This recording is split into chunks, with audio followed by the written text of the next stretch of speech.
Sí, es una historia increíble. Vuelve a la Argentina después de 30 años. Así que ayer le dieron un doctorado honoris causa de la UBA.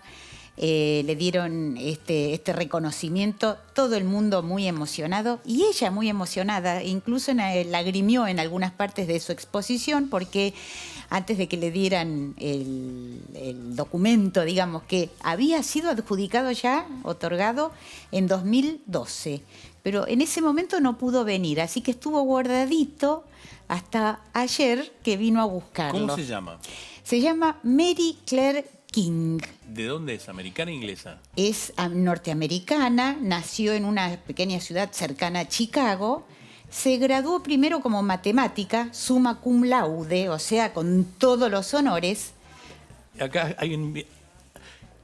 Ahí cuando le dan el premio, eso fue ayer, no tenemos mal audio, pero ¿eso fue hoy o ayer? Eso fue ayer porque dio una conferencia sobre cómo fue recorriendo todo el camino para desarrollar este método, este cálculo que permite demostrar la filiación con 99,99% de seguridad.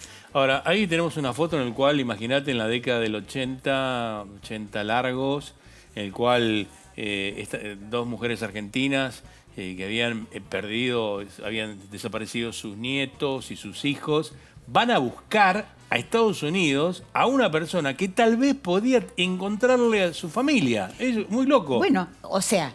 La esperanza era tremenda. El grupo de abuelas de Plaza de Mayo ya existía desde antes y había métodos para ir demostrando filiación, pero se podía más bien demostrar que una persona no estaba emparentada con otra que realmente asegurar que estaba emparentada. Pero resulta que un día las abuelas leen en un diario de La Plata que en un juicio por paternidad le habían sacado sangre a este posible padre y habían demostrado el vínculo de filiación con su hijo a través de la sangre. Entonces ellas empezaron a pensar, ¿y no habrá algo en el cuerpo biológico de nuestros nietos que, aunque no estén los padres o las madres, se pueda demostrar que son de nuestra familia? Te pido algo, yo no lo entiendo bien.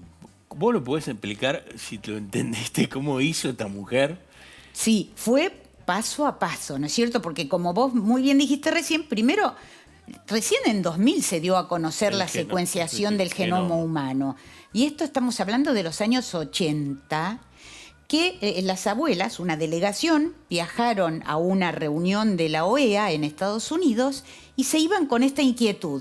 Si se podía encontrar algo en el cuerpo de los chicos, porque ellas buscaban por el parecido físico, por un identikit, pero algunos iban creciendo, no sabían o no los conocían directamente. Entonces iban buscando esto y preguntaron allá en la Asociación Americana para el Avance de la Ciencia y en particular se contactaron con Víctor Penchazade.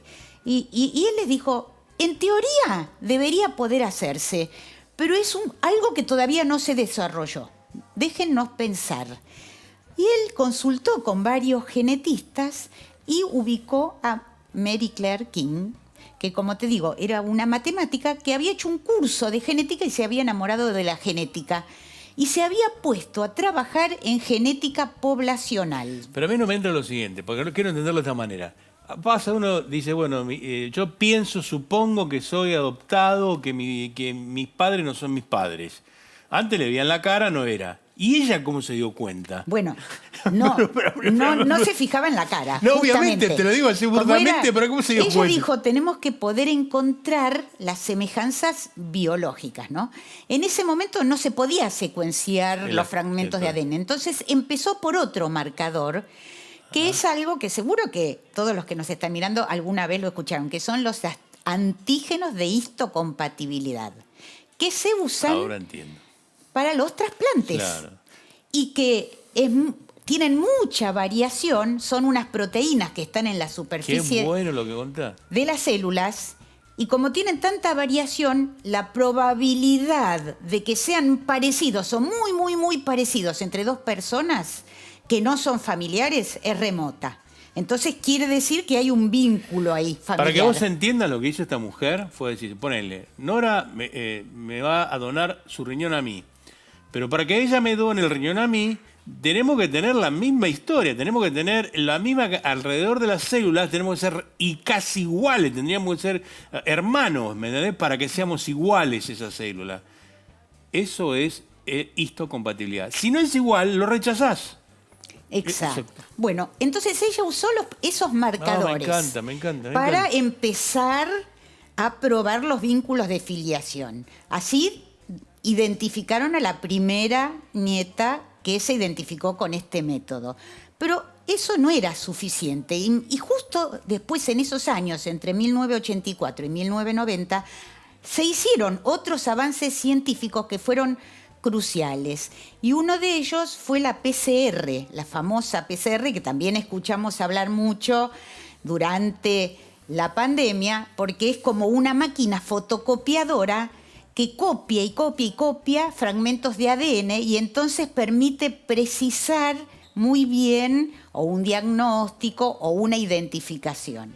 Entonces, ¿qué hizo? Como ella era matemática, Mary Claire, unió todo un estudio estadístico con esto de los antígenos de histocompatibilidad, la comparación genética y le sumó también un estudio del cromosoma Y, que solo lo pasan los varones. Para que tengas una idea, por ejemplo, mi nieta, está los dos padres y están los 4 abuelos. Fíjate lo que hizo esa mujer. Logró que mi nieta se identifique conmigo a través de esta molécula de histocompatibilidad. También de unos ADN, unos fragmentos de ADN que están en otra parte de la célula que no es el núcleo.